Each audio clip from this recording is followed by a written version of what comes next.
இப்போ இதை வந்து நம்ம கொஞ்சம் லேசாக அப்படி கிளறி விட்டுட்டு அந்த உப்பு மஞ்சள் தூள் எல்லாம் வந்து அந்த காய்கறிகளில் கரெக்டாக மிக்ஸ் ஆகணும்.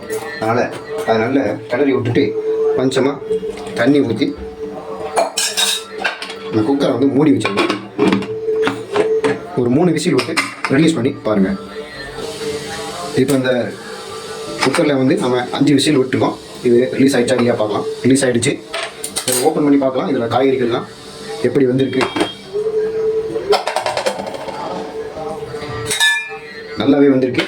அதில் போட்டு இந்த பருப்பு காய்கறிகள்லாம் சூப்பராக வந்திருக்கு.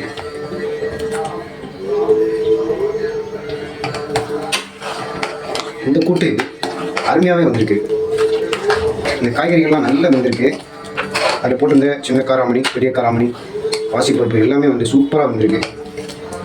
இதை நம்ம ஒரு 2-3 ஹவர்ஸ் முன்னாடியே ஊற போட்டிருந்ததுனால இப்போ இது வந்து நல்ல பக்குவமாக வந்திருக்கு. உங்களால் இதை பார்க்க முடியுது. பாருங்கள். இப்போ நம்ம வந்து இதில் நம்ம ஏற்கனவே அரைச்சி வச்சுருக்கக்கூடிய தேங்காய், ஒரு அரை மூடி தேங்காய், அப்புறம் ஒரு 4 வரமிளகாய், சீரகம் 1 ஸ்பூன் போட்டு நம்ம அரைச்சி வச்சுருந்துருக்கோம் மிக்சியில் ஜாரில் போட்டு. இதை வந்து அதில் கலந்துருக்கோம். நம்ம அதில் போட்டு நல்லா கலந்துட்டு ஒரு 2 நிமிஷம் கொதிக்க விடுங்க போதும். அதுக்கு மேலே வேண்டாம். அந்த காய்கறிகளில் உப்பு காரம்லாம் நல்லா சேரணும். அதுக்காகவே நம்ம வந்து ஒரு 2-3 மினிட்ஸ் கொதிக்க விடுறோம். அவ்வளோதான். இப்போ பாருங்கள், இது இந்த கூட்டு நல்ல அருமையாகவே வந்திருக்கு. கடைசியாக நம்ம வந்து இதில் கொஞ்சமாக பெருங்காயத்தூள் ஆட் பண்ணிடுறேன். பெருங்காயத்தூள் ஆட் பண்ணிவிட்டு நம்ம இதை வந்து நல்லா கலந்துடணும். நல்லா கலந்துட்டு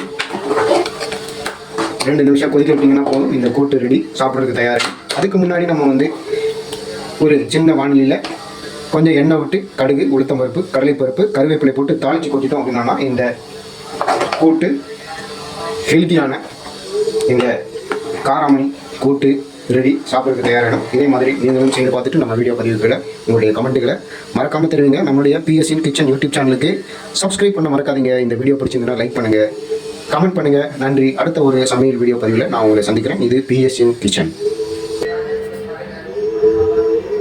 கடைசியாக இதில் நம்ம வந்து கருவேப்பிலை, கடுகு, உளுத்தம்பருப்பு, கடலைப்பருப்பு, கருவேப்பிலை தாளித்து கொட்டிட்டோம். இந்த கூட்டு இப்போது சாப்பிட்றதுக்கு தயாராகிடுச்சு.